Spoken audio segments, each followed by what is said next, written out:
ഞാൻ ഫാത്തിമയാണ്. എല്ലാവരെയും ഡെയിലി ഇൻസൈറ്റ്സിലേക്ക് സ്വാഗതം ചെയ്യുന്നു. എന്തൊക്കെ എല്ലാവരുടെയും വിശേഷം? നമ്മൾ സംസാരിച്ചിട്ട് കുറേ നാളായില്ലേ. ഇന്ന് നമുക്കേ സൗഹൃദത്തിന്റെ വാല്യൂവിനെ കുറിച്ച് സംസാരിച്ചാലോ? അടിപൊളി ടോപ്പിക് അല്ലേ. നമ്മളെല്ലാവരും സൗഹൃദത്തിന് ഒരുപാട് മൂല്യം നൽകുന്നവരാണ്. നമുക്കറിയാം, നമ്മുടെ ജീവിതത്തിൽ പലപ്പോഴും പാരൻസ് പറഞ്ഞിട്ട് കേൾക്കാത്ത പല കാര്യങ്ങളും നമ്മൾ നമ്മുടെ സുഹൃത്തുക്കൾ പറഞ്ഞ് കേൾക്കാറുണ്ട് അല്ലേ. അവരുടെ വാക്കുകൾക്ക് നമ്മൾ എന്തുകൊണ്ടോ അല്പം പ്രാധാന്യം കൂടുതൽ നൽകുന്നുണ്ട്. ഇപ്പോഴത്തെ കാലഘട്ടത്തിൽ പലപ്പോഴും കണ്ടിട്ടുള്ള ഒരു കാര്യമാണത്. എന്തായാലും എൻ്റെ ജീവിതത്തിൽ ഉണ്ടായ ഒരു കുഞ്ഞനുഭവം, ഇതിപ്പോൾ യാദൃശ്ചികമായിട്ടാണെന്ന് തോന്നുന്നു കേട്ടോ ഇന്ന് ഈ ഒരു ടോപ്പിക് വന്നത്. എന്താന്ന് വെച്ചാൽ, ഇന്ന് ഞങ്ങളുടെ കോളേജിൽ തടവ് എന്ന സിനിമയിൽ അഭിനയിച്ചിട്ട് അതിന് സംസ്ഥാന പുരസ്കാരം ലഭിച്ച ബീന ചന്ദ്രൻ എന്ന ബീന ടീച്ചർ വന്നിട്ടുണ്ടായിരുന്നു. ടീച്ചർ ഒരു UP സ്കൂൾ അധ്യാപികയാണ്. അതുപോലെ തന്നെ തടവ് എന്ന സിനിമയിൽ അഭിനയിച്ചിട്ടുണ്ട്. അതുകൂടാതെ നാടകത്തിൽ കൂടി ടീച്ചർ അഭിനയിക്കുന്നുണ്ട്. അങ്ങനെ ബഹുമുഖ പ്രതിഭയായിട്ടുള്ള ടീച്ചർ ഇന്ന് ഞങ്ങളെ കാണാനായിട്ട് വന്നിട്ടുണ്ടായിരുന്നു. അപ്പോൾ ടീച്ചർ പറഞ്ഞ ഒരു വാചകമാണ് ഇന്ന് എനിക്ക് നിങ്ങളോട് പറയാനായിട്ട് തോന്നുന്നത്. നമ്മളെല്ലാവരും കേട്ടിട്ടുണ്ട് അല്ലേ, മാതാപിതാ ഗുരു ദൈവം എന്ന്. എന്നാ നിങ്ങൾ കേട്ടിട്ടുണ്ടോ മാതാ പിതാ ഗുരു സുഹൃത്ത് ദൈവം? ഇത്രയും ഉയർന്ന നിലയിലെത്തിയ ടീച്ചർ ഇങ്ങനെ പറയണമെന്നുണ്ടെങ്കിൽ ആ ടീച്ചർ സുഹൃത്തിന് അല്ലെങ്കിൽ സൗഹൃദത്തിന് എത്രമാത്രം പ്രാധാന്യം നൽകുന്നുണ്ടെന്ന് നമുക്ക് ചിന്തിക്കാവുന്നതല്ലേ ഉള്ളൂ.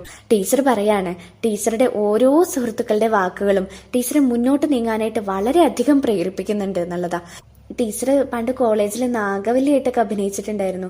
അതുപോലും ഇപ്പോഴും ഓർത്ത് വെച്ചിട്ട് ഇപ്പോഴും ആ ഒരു ടീച്ചറുടെ കഴിവിനെ അംഗീകരിച്ച് സംസാരിക്കുന്ന സുഹൃത്തിനെയൊക്കെ നമുക്ക് കാണാനായിട്ട് സാധിക്കും. ഇതുപോലെ നമ്മളെ മുന്നോട്ട് നയിക്കുന്ന, നമുക്ക് പ്രോപ്പർ ഗൈഡൻസ് നൽകി നമ്മുടെ കൂടെ നിൽക്കുന്ന സുഹൃത്തുക്കളെ നമുക്ക് നമ്മുടെ ജീവിതത്തിൽ എപ്പോഴും കൂടെ ചേർക്കാൻ സാധിക്കാറുണ്ട്, അല്ലെങ്കിൽ എപ്പോഴും നമ്മുടെ ഓർമ്മയിൽ സൂക്ഷിക്കാൻ സാധിക്കാറുണ്ട് അല്ലേ. ഒരു കപ്പ് ചായ ഒരുമിച്ച് കുടിക്കുന്നതിലൂടെ, അതോടൊപ്പം തന്നെ അല്പം ഭക്ഷണം പങ്കുവെച്ച് കഴിക്കുന്നതിലൂടെ, ഒരു പാത്രത്തിൽ നിന്ന് ഭക്ഷണം കഴിക്കുന്നതിലൂടെ എല്ലാം ഊട്ടിയുറപ്പിക്കാവുന്നതാണ് സൗഹൃദം എന്ന് പറയുന്നത്. നമ്മൾ ഒരുമിച്ച് പോകുന്ന യാത്രകൾ, അവിടെ നിന്നും പകർത്തിയെടുക്കുന്ന ചിത്രങ്ങൾ, ഇവയെല്ലാം തന്നെ നമ്മുടെ മനസ്സിനെ വല്ലാതെ സ്വാധീനിക്കുന്നവയാണ്.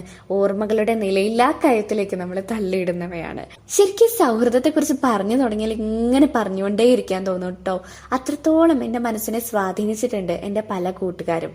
ഈ ഇടയ്ക്ക് എനിക്ക് ഉണ്ടായിട്ടുള്ള ഒരു അനുഭവം ഞാൻ പറയാം. ഞാൻ ഇപ്പോൾ കോളേജിൽ പഠിക്കുമ്പോൾ ഹോസ്റ്റലിലാണ് നിൽക്കുന്നത്. അപ്പോൾ എനിക്ക് മുമ്പ് നിന്ന് വലിയ പരിചയമൊന്നുമില്ല. കാരണം ഇതുപോലൊരു ഹോസ്റ്റലിൽ നിന്നിട്ടൊന്നും വലിയ പരിചയമൊന്നുമില്ല. അപ്പോൾ പലപ്പോഴും എനിക്ക് പ്രോപ്പർ ഗൈഡൻസ് നൽകുന്നത്, എന്നെ സാധാരണ കുട്ടികളെ പോലെ മുന്നോട്ട് നീങ്ങാനായിട്ട് എന്നെ സഹായിക്കുന്നത് എൻ്റെ റൂംമേറ്റ്സ് ആണ്. ഞാൻ കാഴ്ചാപരിമിതി എന്നത് ഒരിക്കലും അതൊരു പരിമിതിയല്ല, ഞാനും സാധാരണ കുട്ടിയാണെന്ന് എന്നെ പലപ്പോഴും ബോധ്യപ്പെടുത്താറുള്ളത് എൻ്റെ സുഹൃത്തുക്കളാണ്. ഒരുപക്ഷെ നമ്മൾ ശ്രദ്ധിക്കാതെ പോകുന്ന ചെറിയ ചെറിയ കാര്യങ്ങൾ പോലും നമ്മുടെ ലൈഫിൽ എത്രത്തോളം ഇമ്പോർട്ടൻ്റ് ആണെന്നുള്ളത് അവർ എൻ്റെ ജീവിതത്തിലേക്ക് വന്നപ്പോഴാണ് എനിക്ക് മനസ്സിലായത്. ശരിക്കും ഒരാളെ മീൻ പിടിക്കാൻ പഠിപ്പിക്കുന്നതും ഒരാൾക്ക് മീൻ വിൽക്കുന്നതും രണ്ടും രണ്ടാണ് അല്ലേ. ഒരു കഴിവ് ഒരാളെ പഠിപ്പിച്ചെടുക്കുക എന്ന് പറയുന്നത് വളരെ ഇമ്പോർട്ടൻ്റ് ആയിട്ടുള്ള ഒരു കാര്യമാണ്. അത് നമ്മുടെ ജീവിതത്തിൽ നമുക്ക് ഉടനീളം നമ്മുടെ ജീവിതത്തിൽ നമുക്ക് പ്രാവർത്തികമാക്കാൻ, അല്ലെങ്കിൽ നമ്മുടെ ജീവിതത്തിൽ മുന്നോട്ട് കൊണ്ടുപോകാനായിട്ട് സാധിക്കും.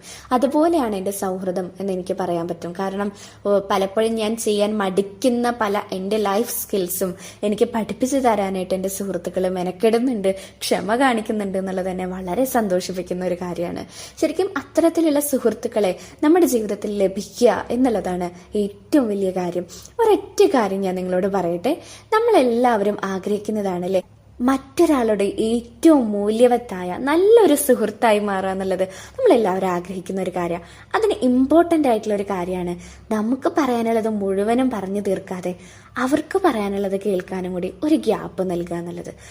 നമുക്കിപ്പോൾ പല വിശേഷങ്ങളും പങ്കുവെക്കാനുണ്ടാവും, ഒരുപാട് കാര്യങ്ങൾ നമുക്ക് അവരോട് ഷെയർ ചെയ്യാനുണ്ടാവും. എങ്കിലും അവരോട് ചോദിക്കുക, എന്തൊക്കെയാണ് നിന്റെ വിശേഷം, സുഖമായിട്ടിരിക്കണോ, നിനക്ക് കുഴപ്പമൊന്നുമില്ലല്ലോ എന്ന് അവരോട് ചോദിക്കാൻ, അവരുടെ വിഷമങ്ങൾ കേൾക്കാൻ, അല്ലെങ്കിൽ അവരുടെ സന്തോഷങ്ങളിൽ പങ്കുചേരാൻ നമുക്ക് സാധിക്കണം. മറ്റുള്ളവരുടെ സന്തോഷങ്ങളിൽ അവരെക്കാൾ കൂടുതൽ സന്തോഷിക്കുന്നവരെ, ഇപ്പോൾ എനിക്കൊരു സന്തോഷം ഉണ്ടായാൽ അതിനേക്കാൾ കൂടുതൽ വേറൊരാൾ സന്തോഷിക്കുന്നു എന്നുള്ളത് എന്നെ സംബന്ധിച്ച് വലിയൊരു കാര്യമില്ലേ. ഞാൻ അവർക്ക് ഇമ്പോർട്ടൻ്റ് ആയിട്ടുള്ള നല്ലൊരു സുഹൃത്താണെന്ന് എനിക്ക് തോന്നുന്നുണ്ടെങ്കിൽ അതൊരു വലിയ കാര്യമാണല്ലോ. അതുപോലെ തന്നെ വിശ്വാസം കാത്തു സൂക്ഷിക്കുക. ഒരിക്കലും മറ്റൊരാൾ നമ്മളോട് പറയുന്ന, അല്ലെങ്കിൽ നമ്മുടെ ഏറ്റവും അടുത്ത സുഹൃത്ത് പറയുന്ന ഒരു കാര്യം നമ്മൾ വേറെ ആരോടും ഷെയർ ചെയ്യാതിരിക്കുക. അത് ഏറ്റവും ഇമ്പോർട്ടൻ്റ് ആയിട്ടുള്ളൊരു കാര്യമാണ്.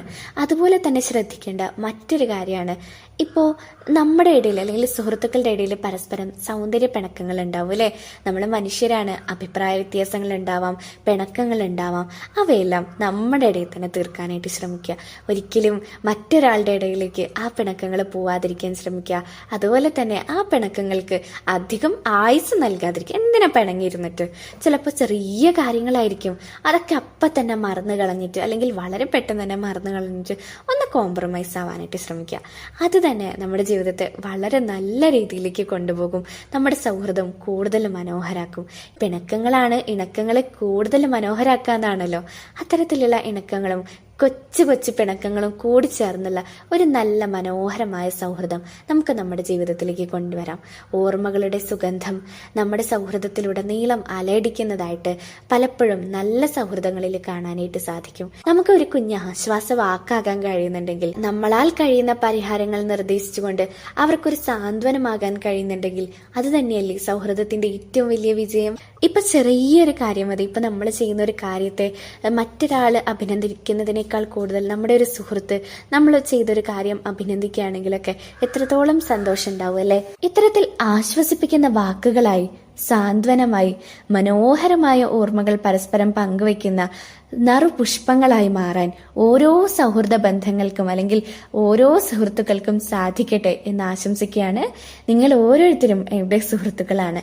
നിങ്ങളോട് പങ്കുവയ്ക്കാൻ ഇനിയും എനിക്ക് ഒരുപാട് വിശേഷങ്ങളുണ്ട്. എന്നെ കേൾക്കാൻ നിങ്ങൾ ഉണ്ടാവും എന്ന പ്രതീക്ഷയോടെ ഞാൻ അവസാനിപ്പിക്കുകയാണ്. നന്ദി.